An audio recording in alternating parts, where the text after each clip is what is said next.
Well, hi, everybody, and welcome back to Gotham Baseball Live. I'm your host, Mark Healey, and our regular co-host, Peter Schwartz, is not with us today. He's on assignment. He's not going to be. He's on assignment, and he's flying off to Florida because on Sunday he's going to be doing the opening game of the Indoor Football League.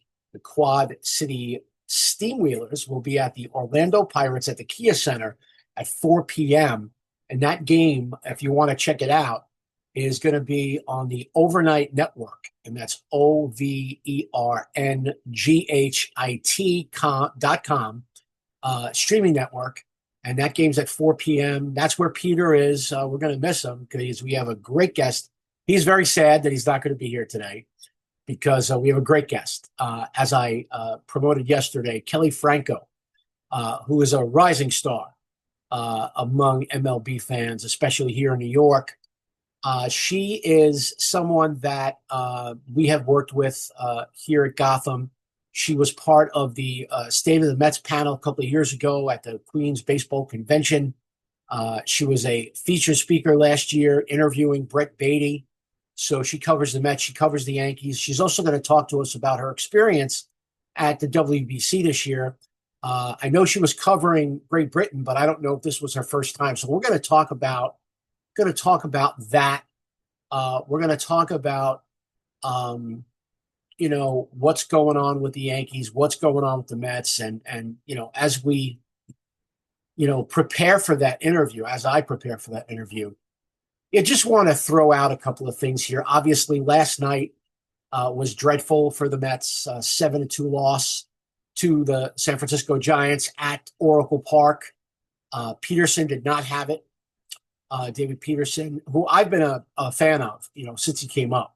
And I know that he's not particularly well-liked amongst Mets fans, but, when you can develop a young lefty starter, you have to have a little patience. I guess this is the last year of his contract, so, before he becomes a free agent. So I'm sure that a lot of Met fans are out of patience, but a lot of Met fans are out of patience, period, right? We're 7 games in. The team is 3-4, under 500, in last place for the NL East. But I'll say this. I've been a Met fan since 1976. I've covered the team since 1996. And one thing I've learned is that the Mets, nothing comes easy. Nothing. It just doesn't. It never has, and it probably never will. And that is the journey. That's the pathway that we have chosen. Even in 1986, when the Mets were awesome, their most dominant regular season ever. I mean, the NL East was over after the Mets swept after starting 2-3, they went to St. Louis and swept a 4-game series, and they never looked back.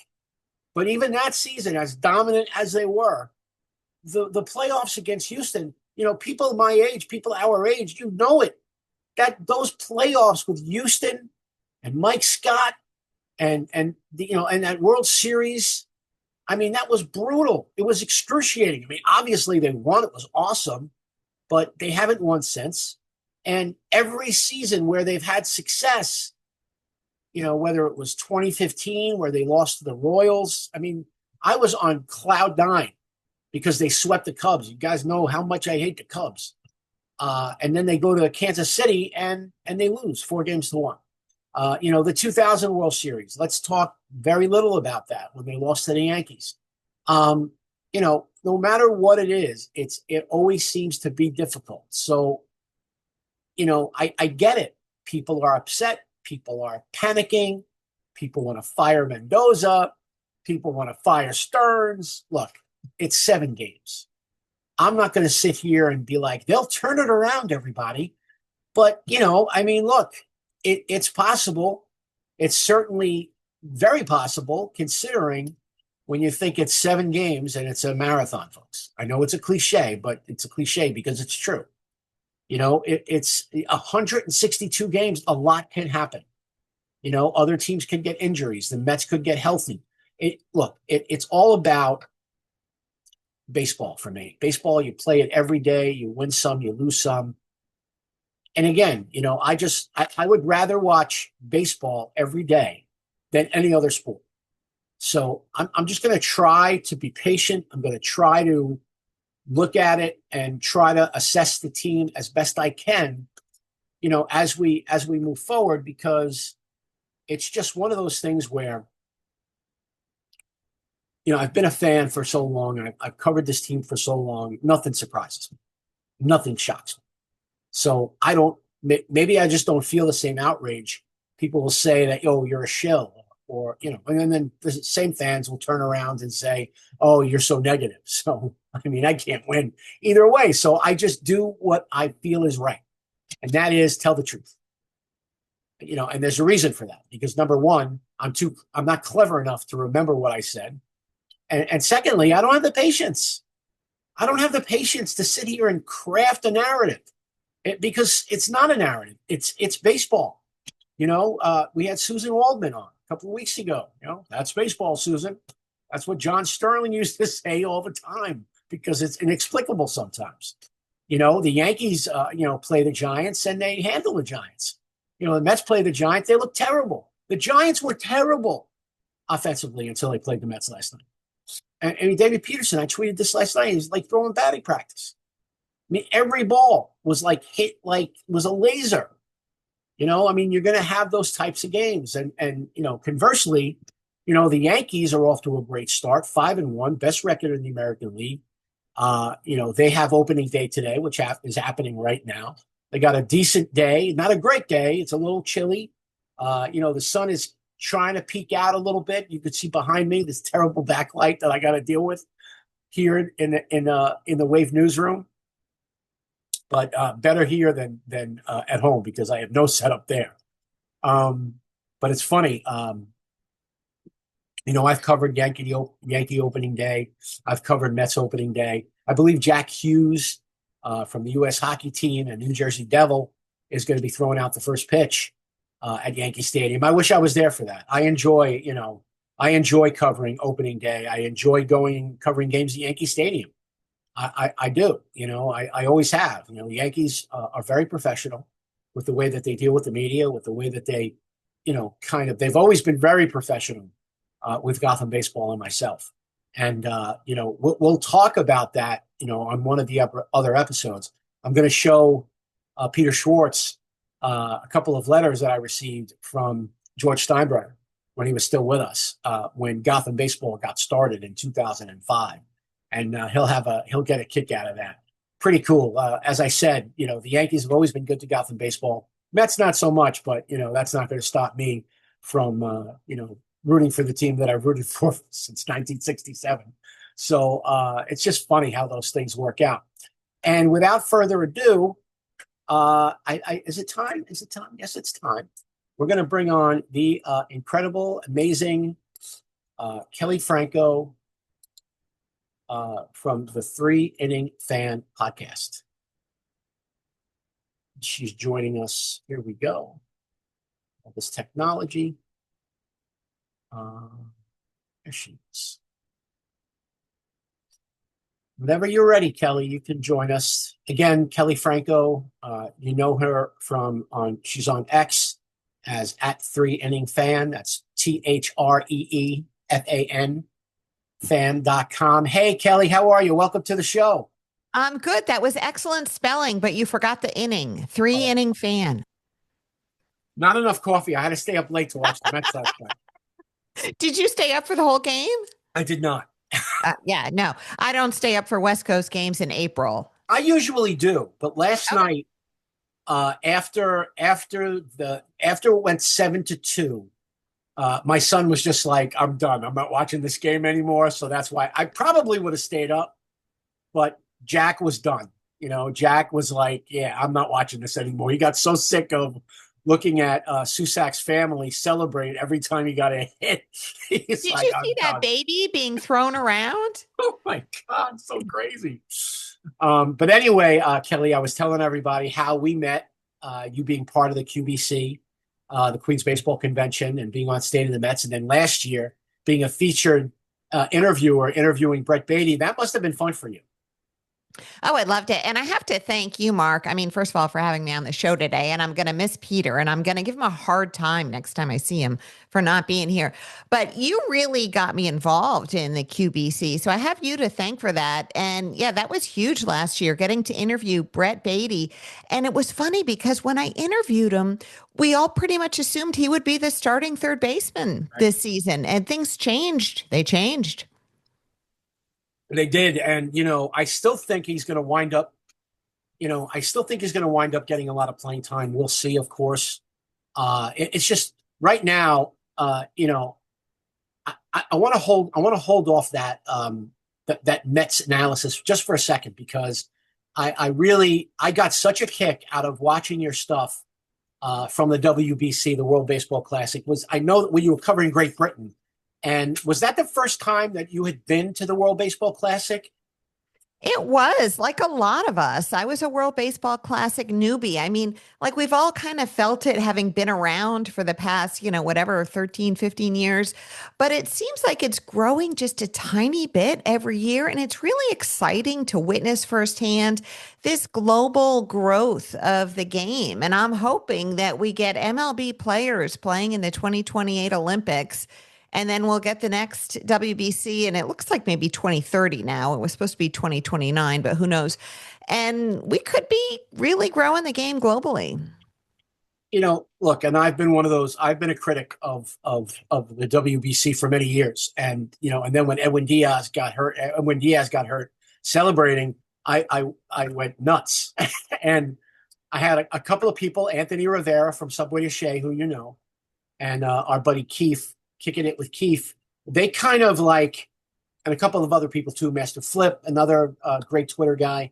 They Yeah, all yeah. kind of, yeah, they all kind of talked me down off the ledge about the WBC. So this year, and Jack too, my son Jack. So I got over myself and really kind of immersed myself and watched it this year and watched your coverage and other people's coverage. And I really got into it. And it's, I love baseball. That's what my son would always say. Jack would always say, you love baseball. What's wrong with you? And my thing has always been, I don't want the guys that are on the Mets or the Yankees or any team to get hurt, during the WBC, because to me, who you play for is your team. And I get it, but I've changed. I enjoy it. And you obviously had a lot of fun covering the Great Britain team. I did. And, it's so interesting what you say about the fact that your team should come first. And I kind of feel like that as well. But for some of these guys, especially the guys from the Latin countries, Yeah. Latin American countries, I mean, it's very important for them to play for pride of country. So, I mean, some of them have come out and said it's more important to them than their MLB team. Yeah. And, look, I like, for me, I am not gonna quibble with that. There was a time when I would, but I get it. And look, when you're an MLB team and you have guys that you have guys from other countries, you have to respect it, and you have to kind of, you have to create a culture in your clubhouse and in your organization where you're going to embrace what the players embrace, right? It's not the old days. It's not the 50s and 60s, where, you do what we say and that's it, like that's, that just doesn't exist anymore. And, to get back to your comment before about Brett Beatty, a lot of us, myself included, were a little surprised when Bo Bichette was signed. It was obviously something that happened last minute. They stole him away from the Phillies. And, Brett's gotten some opportunities, but he's sat now the last 3 games. Did not play last night. But then Mark Vientos, who all of a sudden now is a good defensive player. It's just, to me, with what's going on with the Mets, it's kind of in a way predictable. But did you expect to see them struggle this much through the first 7 games? No, I don't think anybody did. Look, I mean, the lineup looked amazing, even though there was so much turnover and you kind of wondered if they were all going to gel. There's no doubt about the individual talent on this team. But there is this kind of hangover from 2025 with the RISP. I mean, 1 for 29 with RISP in that Cardinals series. That was painful. Oh, And you have these guys that just aren't firing on all cylinders yet. Will they get there? Absolutely. There's no panic to be had, but it kind of stinks right now. I mean, aside from Soto and, Vientos he had a home run last night, right? yep, yep, yep. And also, like you said, a stellar play in the field. So a couple of guys are hitting, but Lindor is, I mean, that's kind of painful to watch. He had those two triples to open the season in those first two games, but since then he's been quiet. He made those mental errors that Oh. proved incredibly costly the other night. Bichette's not hitting, Simeon's not hitting. They need to get going, and they will. And here's the thing too, like with Francisco Lindor, I went out of my way to post something the other day, because look, had he had the only I hate to say it, brain fart had been forgetting how many outs there were, and not turning the double play, which didn't hurt them that inning, but it eventually hurt them, as Francisco admitted himself and to the reporters. He had Freddie Peralta had to work harder that inning, and maybe he doesn't come out, in the sixth. Maybe he finishes the sixth, but then to get picked off, first base, and Mendoza tried to alibi him a little bit. Well, we were going to steal there. I mean, Lindor looked like shocked that he got picked off, and then Soto hits the home run. So I posted, look, Carlos Mendoza has got to talk to a shortstop and see what's going on. Like, this is not typical Francisco. It's not an error. It wasn't something where he just made a mistake. I mean, you don't expect your veteran shortstop, who's supposed to be one of the leaders on your team, to make those kinds of mistakes. So maybe there's something going on. Maybe there's, something personal. Maybe he's not getting enough sleep. I don't know. But for me, I felt like at that moment, Carlos Mendoza's got to deal with this, because if he doesn't, the rest of the team, that's like sending a bad message that you're not going to, and I'm not saying he has to yell at him. I'm not saying he has to bench him, but he's got to figure out, hey, Francisco, are we okay? And to his credit, Lindor after the game said, hey, I got to be better. I should have known how many outs there were. I should have not gotten picked off of first base. So, and he acknowledged it. He was accountable. And that's all I ask for from a player, right? I mean, that's all you could ask for from Francisco. Yeah. And, in New York, you really need to do that. And Bichette learned a very quick lesson. I mean, he acknowledged that he was having some trouble behind the plate, and he made a crack about how, it took so long for the boost to start. Right.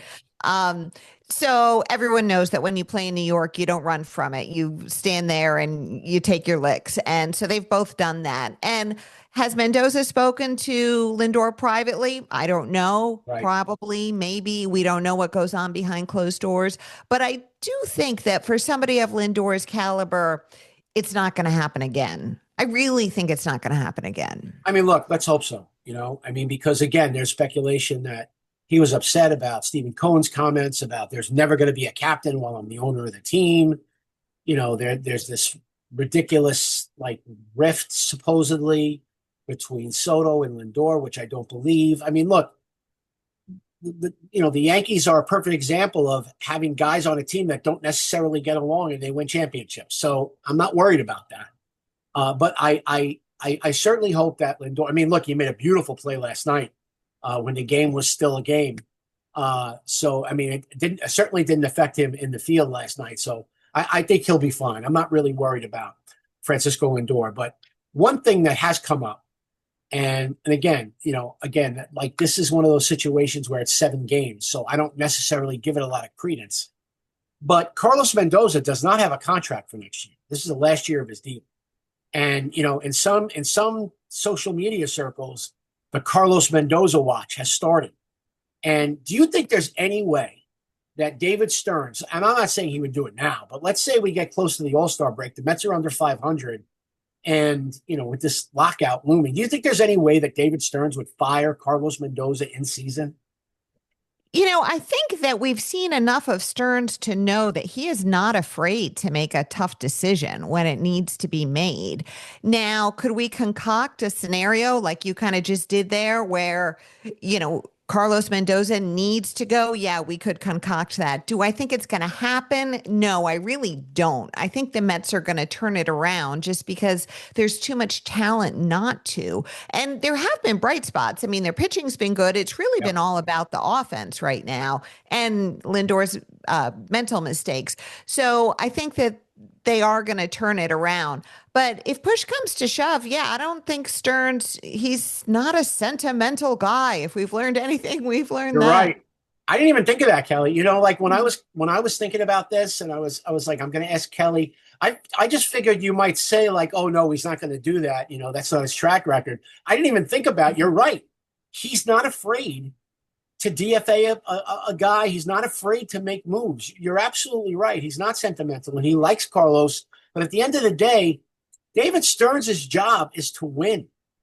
And he got rid of the entire coaching staff. He kept Carlos Mendoza. These are his players. This is his coach. I mean, this is David Stearns' team, probably for the first time, since he's taken over the Mets as president of baseball operations. So, I mean, he doesn't really have any room to wiggle anymore. Like Steve Cohen is not going to just be like, oh, I'm fine, we'll run it back. He's not going to be that way, right? Yeah, his fingerprints, David Stearns' fingerprints are all over this club. And I can't help but think that Carlos Beltran is, he's waiting in the wings. Yeah, I could certainly see that happen. I don't know if it'll happen in season. I think if they do fire Mendoza, I think that they could have an interim coach from the coaching staff, somebody like that. I don't know. But hopefully we don't even have to think about it. Hopefully the I Mets are don't gonna I don't think we will. I okay. don't think we will. I don't think we will either. Coming off Uh the lid, Mark. Now, meanwhile, on the other side of town, things are all rosy in the Bronx. It's opening day. Jack Hughes is throwing out the first pitch. They got a decent day. I mean, it's not raining, but the sun's trying to peek through, and Yankee opening day is always special. I used to love covering Yankee opening day. I covered the last opening day, which turned out to be an opening night at the old Yankee Stadium. I covered the opening day of the new stadium in 2009. I covered the World Series 2009. So I love going to Yankee Stadium there's so much history, even in the new place. I know a lot of people don't love it, but Yankee Stadium's got to be opening day, Yankee Stadium. There's got to be some special memories for you, no? I have never been to an opening day, Mark, and it's the weirdest thing because every year I'm kind of like, why didn't I buy a ticket for opening day? Will you do me a favor? And like in February of next year, will you just text me and say, Kelly, go buy yourself a flipping ticket for opening Yes. day? Because it's like opening day gets here, and I'm like, oh, wait, I should be there. You should be there covering the game. You should be interviewing everybody. That's what you should do next year, Kelly. Well, I'll be watching this afternoon because I did skip out of the office for Good Friday today. Okay. So here's the thing. The Yankees are 5-1. They got the best record in the American League. I expected them to be good. I expected the pitching to be good, especially the starters, even with Rodon and Cole, not starting in the season. They have really good starting pitching. Schlitter's been fantastic. Ian Freed, I mean, he's just so good. But the thing I was worried about was the bullpen. They were losing Weaver, they were losing Devin Williams. They had Bednar, from last year from the Pirates. no, I'm saying from the deadline, and then Oh, yeah. so then there was going to be different guys in the mix. So people were not just myself, but there was a lot of people who were worried about bullpen. But the bullpen's been great. Yeah, the bullpen has been sturdy so far. I am completely done trying to predict bullpens. They are so wildly volatile, it seems, all across the sport, especially those middle relievers. And so I always look to the setup guys as the X factors. And so for the Yankees this year, I think it's Cruz and Doval are going to be major X factors. If they can get it done and set up Bednar effectively, I think they're going to be in really good shape. And I'm with you. I was worried about the bullpen too. And look, Weaver and Williams are doing a nice job over in Yes, Queens. yes, they are. Yeah. They both are, and that's who I was worried about with the Mets. I was worried about Devin Williams because he struggled look, he struggled a lot. People are trying to downplay it. Well, he was great the second half of the year, but he wasn't the closer. He lost the closer's job twice. But he looked good in the spring, and he's looked good so far for the Mets, knock on wood. But the Yankees, the Judge has really done nothing. And the Yankees offense is being carried by, Ben Rice and Giancarlo Stanton. They've been great.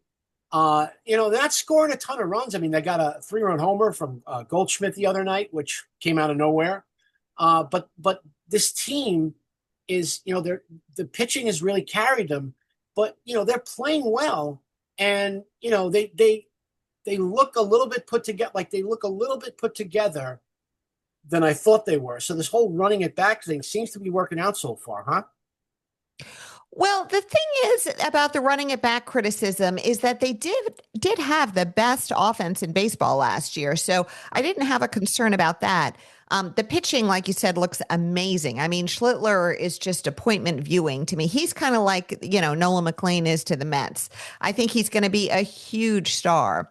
And the offense, yeah, you're right. It's been Rice, it's been Belly, it's been Stanton. Right, Judge only has 3 hits, but 2 of them are homers. right. But you really got to look at Ben Rice because he's always been a power hitter. We knew about his power, and that wasn't a surprise, but the consistency was the issue. And he's been working on the consistency. This year, his walks are up, his strikeouts are down. So that's really important. The final frontier for him is going to be hitting lefties. That's really what he's got to learn to do. He only has 3 plate appearances against lefties so far. He's got 1 hit, but it's too small a sample to make a determination for this year. And Goldschmidt is, he's obviously in there for when that occasion comes up. But I'd really like to see Ben start to learn to hit those lefties because he is going to be an incredible all-around player when he does. And the thing about having a guy like Goldschmidt, on the team, as his, backup or, I don't think it's going to be a straight platoon. I think they're really going to try to, especially if they get out, to a decent start, where they're comfortable kind of pushing the envelope with Rice, because too often teams are so strict with their platoons, regardless of who the other side of the platoon is.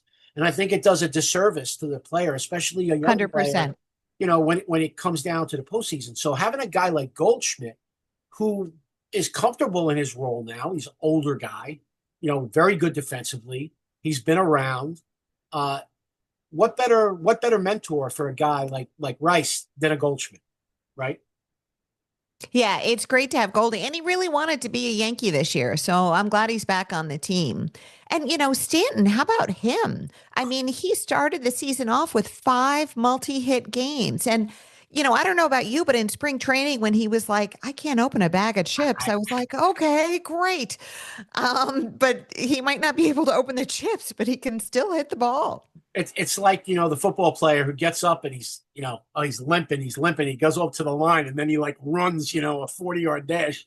I don't think I actually think he is in pain. I do think that I don't think that was a flippant remark.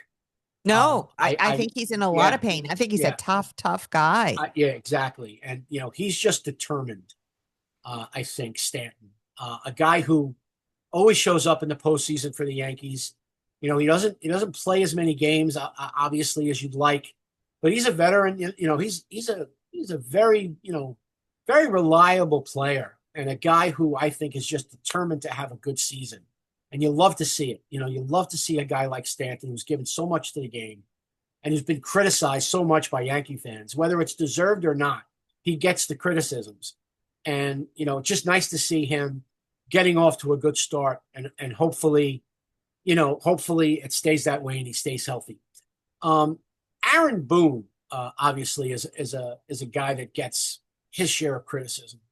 You know, in your mind, I've told people that I think the Yankees made a mistake when they fired Joe Girardi, but the way that baseball is today, and given the way that the Yankees do things, I still think Aaron Boone is probably the best guy for the job. I mean, do you feel that way about Aaron Boone, or do you get frustrated with him sometimes?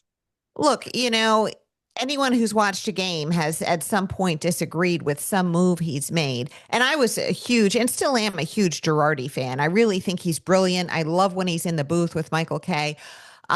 But Boone really knows how to handle the New York media, and he goes out there and he takes those bullets for his guys. And he knows that sometimes everybody's making fun of him when he's like, it's right there, it's right in front of us, or he's close. I know he's close to breaking out.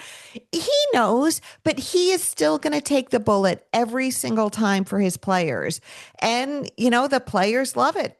The players have it. And my interactions with Boone are limited, but I have found him to be a pretty inspiring guy. And I would bet that behind closed doors, he really does inspire his players.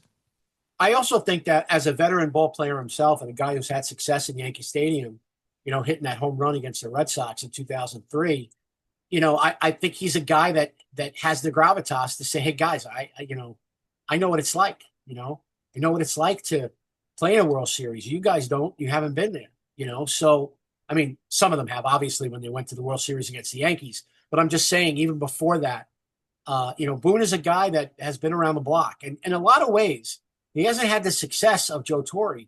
But, Joe Torre had that media experience of, working in radio and working in TV before he became the manager of the Yankees. And so that has to help. It certainly has to help the way that you're dealing with the press, which can be unbearable at times. I tell you, I don't know how these guys do their job after they have a crummy game. They got to go and answer all these questions. Can you imagine if No, after a bad day at the office every day, you then no, had to explain everything you did to the media? I mean, that is for the birds. no, I couldn't do it. There's no way. I mean, I don't have the bandwidth to be patient with, especially when, look, you and I have both been in those post-game pressers. They're terrible. Some of the questions, because everybody's got to get their own soundbite. Some of the questions are so bad. When I used to cover the Mets, there was a guy, this SNY cameraman, and I used to roll my eyes all the time. I wasn't aware of it, wasn't aware of all these faces I was making. And he says to me, he goes, I'm going to do a gag reel just of you, listening to people's questions. He goes, because you're hilarious. He goes, I hate these things, but you get me through it, So in any event, it was an absolute pleasure having you on the show today. Enjoy opening day. Enjoy it. Happy Easter to you and your family. I'm sure. Thank you, Mark. You too. I'm sure you're going to be cooking up a storm over there. I want to see pictures of everything you're making. And thank you so much for being Mark, with us it's today. been a delight. Thanks so much for having me. Thank you. And that is Kelley Franco, 3inningfan.com. It's the 3-Inning Fan podcast. And she's fantastic. I love having her. Loved having her on. And the thing about Kelley is that in my mind, she is a rising star. And I think she's going to be getting bigger and bigger as we move forward. So that's our show for today, everybody. Thank you so much for joining us. We're available. This episode will drop at 2:00. And if you know that, it's every Friday at 2:00. And we're on audio on Spotify and on video at youtube.com. Thanks, everybody. For those of you celebrating Passover, happy Passover. For those of you celebrating Easter, happy Easter. Safe travels, everybody, and have a great weekend here from Gotham Baseball Live.